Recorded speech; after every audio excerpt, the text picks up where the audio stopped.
नमस्कार, आप देख रहे हैं IBC 24। मैं हूं आप सभी के साथ रचना नितेश। बुलेटिन में बहुत बहुत स्वागत है आपका। रुक करेंगे खबरों का। मुख्यमंत्री शिवराज सिंह चौहान ने पश्चिम बंगाल में बीजेपी के लिए चुनाव प्रचार किया। सीएम शिवराज सिंह बीजेपी के परिवर्तन रैली में शामिल हुए। कोलकाता में कालीघाट मंदिर और दक्षिणेश्वर मंदिर में दर्शन और वृक्षारोपण के साथ मिशन बंगाल की उन्होंने शुरुआत की। कोलकाता के पास दूल्हागोरी मोड़ से हावड़ा साउथ तक परिवर्तन रैली उन्होंने की। इस दौरान दूल्हागोरी मोड़, आलमपुर और हावड़ा साउथ में आम सभा को भी उन्होंने संबोधित किया।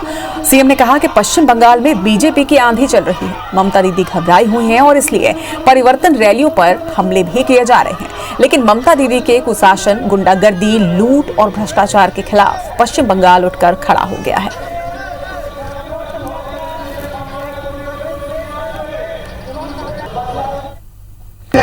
मोदी जी के साथ आइए, अमित भाई के साथ आइए, जेपी नड्डा के साथ आइए, कमल के फूल की बटन दबाइए और भारतीय जनता पार्टी की सरकार बनाइए।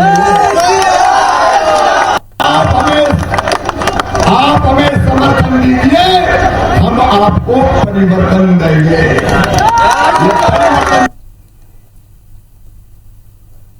परिवर्तन की लहर पूरे पश्चिम बंगाल में चल रही है। निश्चित तौर पर भारतीय जनता पार्टी चुनाव जीतेगी। टीएमसी का तो नाम हो गया है तोड़ो मारो काटो।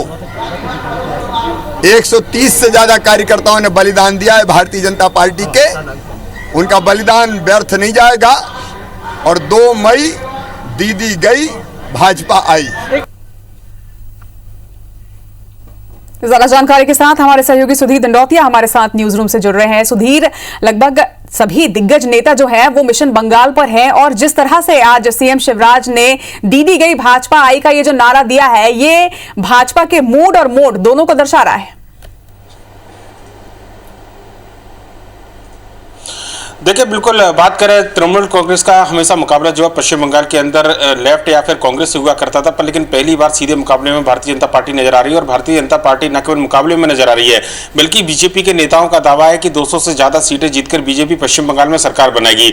लिहाजा पूरी ताकत बीजेपी ने यहाँ पर झोंक के रखी हुई है। पिछले 5 साल से अगर बात करें तो यहाँ पर बीजेपी के जो राष्ट्रीय अध्यक्ष जेपी नड्डा, इसके अलावा केंद्रीय गृह मंत्री अमित शाह, साथ ही साथ बात किया राष्ट्रीय महासचिव कैलाश विजयवर्गीय और इसके अलावा कई तमाम नेताओं को जिम्मेदारी दी गई थी। मध्य प्रदेश से भी अगर बात करें रचना, तो मध्य प्रदेश के गृह मंत्री नरोत्तम मिश्रा, इसके अलावा प्रदेश सरकार के मंत्री अरविंद भदौरिया को भी 4 सीटों की जिम्मेदारी मिली है। नरोत्तम मिश्रा हालांकि 50 से ज्यादा सीटों का प्रभारी उनको बनाया गया है।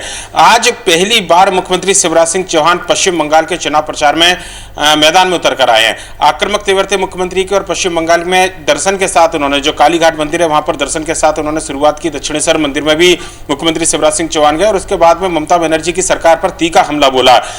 पश्चिम बंगाल के अंदर बीते दिनों में बीजेपी ने जिस तरीके से विस्तार किया, इस दौरान लगभग 130 से ज्यादा कार्यकर्ताओं की हत्या बीजेपी की हुई है, साफ तौर पर यह आरोप लगाया। और उसके बाद में एक बड़ा रैली, रोड शो जो है, परिवर्तन रैली जो बीजेपी की चल रही है, उसमें मुख्यमंत्री ने शिरकत की और धूलीकोट घाट से जो हावड़ा दक्षिण है वहां तक ये पूरा परिवर्तन यात्रा जो है मुख्यमंत्री शिवराज सिंह चौहान ने न केवल रैली के माध्यम से की बल्कि आम सभा को भी संबोधित किया।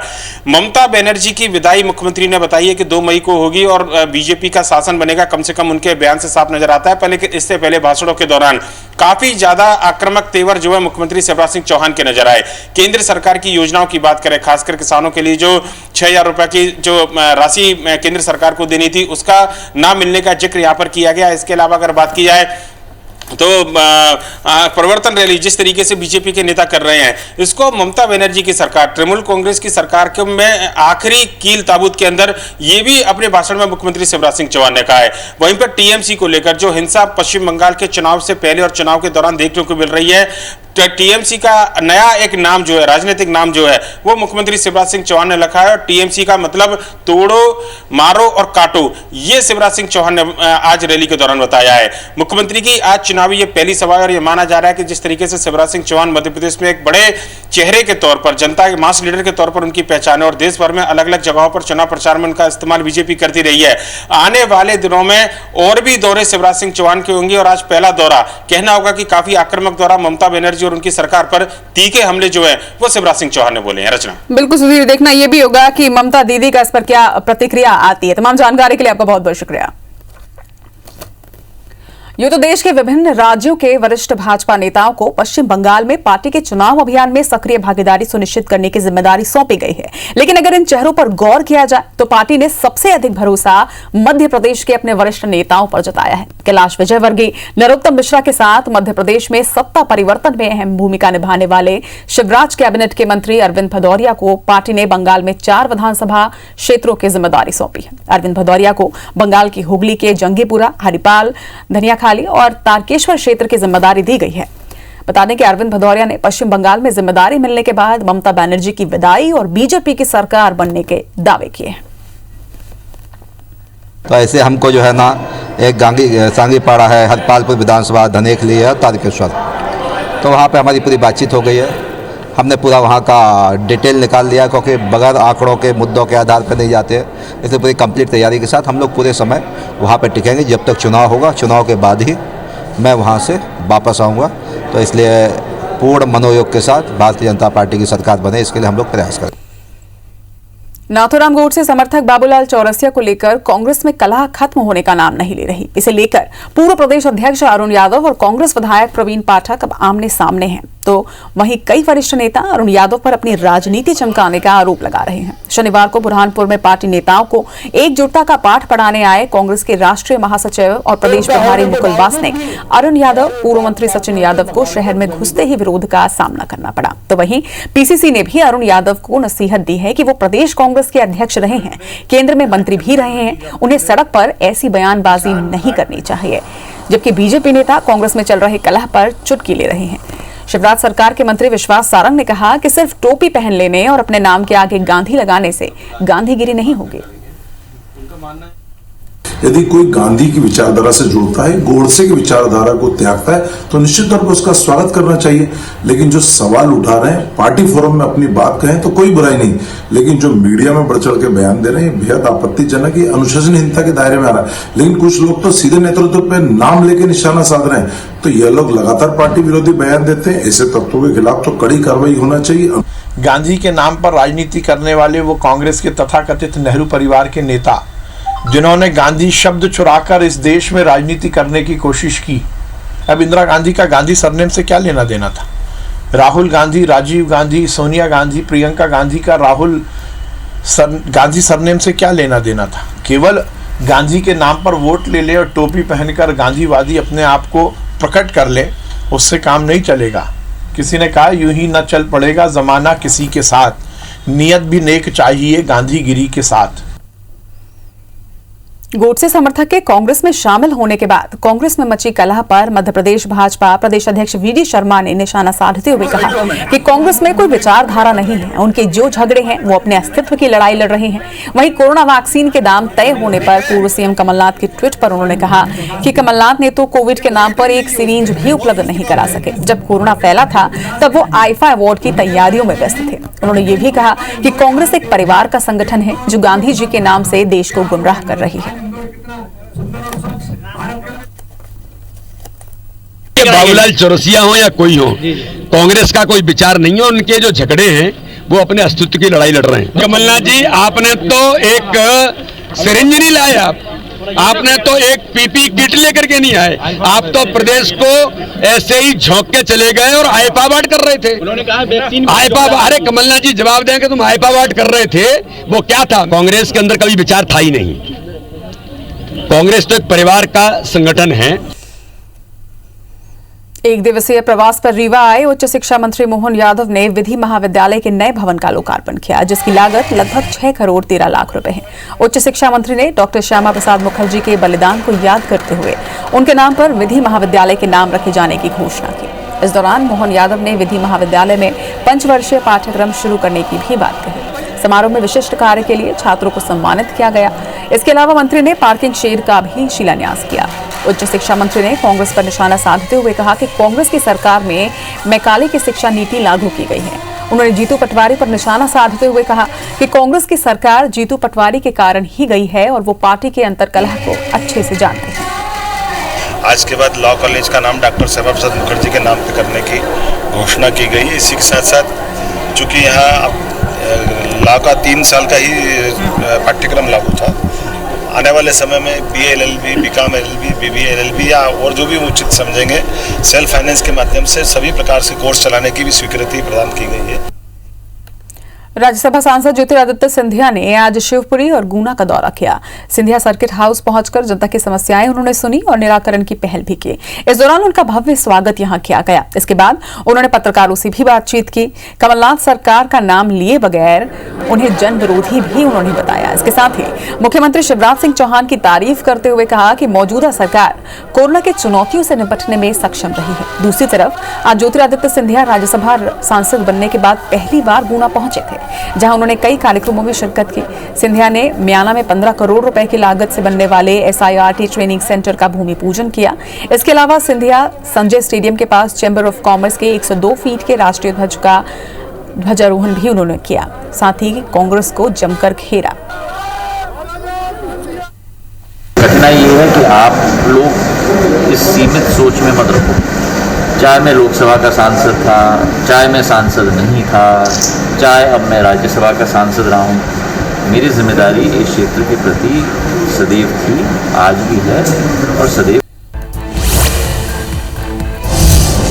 प्रधानमंत्री नरेंद्र मोदी ने आज रेडियो पर मन की बात की। पीएम मोदी ने कहा कि जल हमारे लिए जीवन, आस्था और विकास की धारा है। पानी एक तरह से पारस से भी ज्यादा महत्वपूर्ण है। पानी के संरक्षण के लिए हमें अभी से ही प्रयास शुरू कर देने चाहिए। 22 मार्च को विश्व जल दिवस भी है। पुडुचेरी में गृह मंत्री अमित शाह ने कहा कि अगले चुनाव में पुडुचेरी में भाजपा के नेतृत्व में एनडीए की सरकार बनने जा रही है। नरेंद्र मोदी ने 115 से ज्यादा योजनाओं को यहां भेजकर पुडुचेरी के सर्वांगीण विकास के लिए कदम आगे बढ़ाए हैं। मगर यहां एक सरकार थी जो छोटी राजनीति करना चाहती थी। भाजपा के राष्ट्रीय अध्यक्ष जेपी नड्डा 2 दिवसीय वाराणसी दौरे पर हैं। आज यूपी के वाराणसी पहुंचने पर सीएम योगी ने उनका स्वागत किया। उसके बाद आज नड्डा ने वाराणसी के जनप्रतिनिधियों के साथ बैठक की। इस बैठक में उत्तर प्रदेश के मुख्यमंत्री योगी आदित्यनाथ ने भी हिस्सा लिया।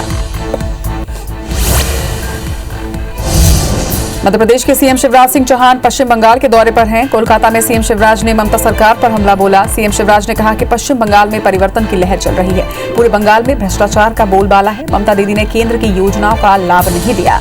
2 मई को दीदी जाएगी, भाजपा आएगी। महासमुंद में 2 बाइक की भिड़ंत से 3 लोगों की मौत हो गई। 2 की हालत गंभीर है, वहीं एक महिला के घायल होने की सूचना है। घटना न्यू सर्किट हाउस के सामने हुई। वहीं सूचना मिलने पर पुलिस की टीम मौके पर पहुंचकर जांच में जुट गई है।